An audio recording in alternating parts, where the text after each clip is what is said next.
Now at 10, a controversial new bill regulating the discussion of gender and sexuality in the classroom. We're hearing from both sides of the debate. Plus, chronic homelessness in Utah on the rise. A nonprofit in Salt Lake City now asking who is doing something about it.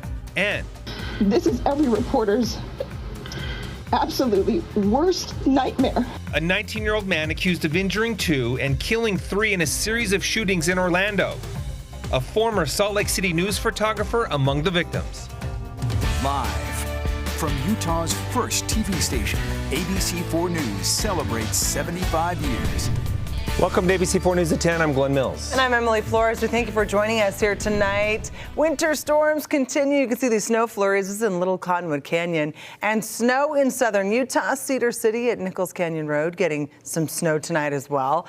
Here in the valley, though, we did have a little break from the storm for a bit today. So the question tonight, will we see more of that record-breaking weather in the next few days? So for the answer to that, we turn to Chief Meteorologist Alana Brophy. Well, there's a possibility down the line, but tonight you just saw that video coming out of Cedar City. That snow is sticking. We've got snow in the desert with this storm system, and we're going to start with video from St. George. Sam Barlow sending this video our way. It's not often that you get straight snow in St. George proper, but that is what's happening tonight. A strong southwesterly flow bringing in the snow, and there's a possibility it could stick, folks. So that's something we have to really keep in mind. Thank you to Sam for sending that our way. We're going to take a look at the radar here so you know exactly what we're doing and where this moisture is headed. As we take that view, you're going to be able to see it. As we know, this storm system has prompted a winter storm warning. It is in effect, and it's going to hold for the southern portion of the state through 5 a.m. So be ready for those changes because they are coming. When it comes down to it, we know, here we go, we've got that radar showing us exactly where that swath of moisture holds steady. Let's zoom in here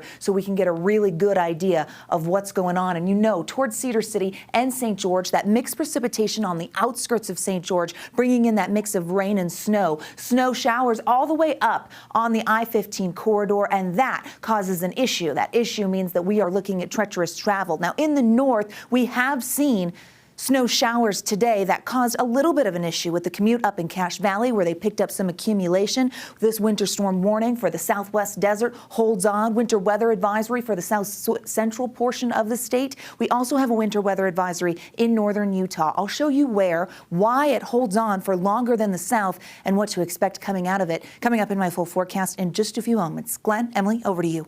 Alana, thank you. Snowplow drivers across the state have been working around the clock. Just to give you an idea how valuable this resource is, we checked in with Layton City Public Works Department today. The department maintaining 300 miles of road across the city. During a snowstorm, they typically use 500 tons of salt. They have a crew of 40 people and a fleet of 37 plows. With more storms on the way, they remind the community that there is no street parking during a storm and to never shovel your snow into the street. They throw it out, it freezes. It's hard on the plows the next time we come through. They have to back over it, and it's just not fun for everybody. So, yeah, it is nice when they keep it in their yard or park strip. That's kind of what the park strip's there for. The city telling us they used 800 tons of salt during this latest storm, which cost $23,000. Opponents are coining it the Don't Say Gay bill for Utah. Yes, House Bill 550 would limit adult-led discussions on sexuality, including orientation and identity. ABC4's Courtney Johns joining us live from the state capitol to explain it all. Courtney? On top of limiting discussions based on what's considered being age appropriate, teachers wouldn't be able to talk about the subject at all with kids kindergarten through 3rd grade. And Equality Utah says this would limit basic education, basic discussions that we see for kids even in preschool, like kids having to draw photos of their families. I think that gets into some really sticky business when people are talking about their families and the composition of their families. So, I would just question how he would see that playing out in a classroom in a way that wouldn't run afoul of his bill. The bill's sponsor, Representative Jeffrey Stenquist, says his bill doesn't define what a discussion on sexual orientation or gender identity is, and that definition is up to each school. He also says it's up to schools to determine what is appropriate for students after 3rd grade. So I asked him, if it's up to each district to come up with their own definition, why have the bill at all? Here's what he said. I think that it's important that we make sure that these policies are in place and that they're being enforced. And hopefully we don't have problems with it. I suppose if we ran into situations where, these types of things weren't being interpreted or things were happening that were inappropriate, then that would have to be addressed in future legislation possibly. But hopefully that I would not anticipate that would ever be necessary. With just 1 week left of the legislative session, Stenquist admits he's got an uphill ahead of him if he wants this bill to go forward. But Equality Utah says the message that state leaders are sending with a bill like this is concerning. Reporting live in Salt Lake City, Courtney Johns, ABC 4 News. This is every reporter's absolutely worst nightmare. In national news, the mass shooting in Orlando, Florida, creating waves of grief all across the United States, including right here in Salt Lake City.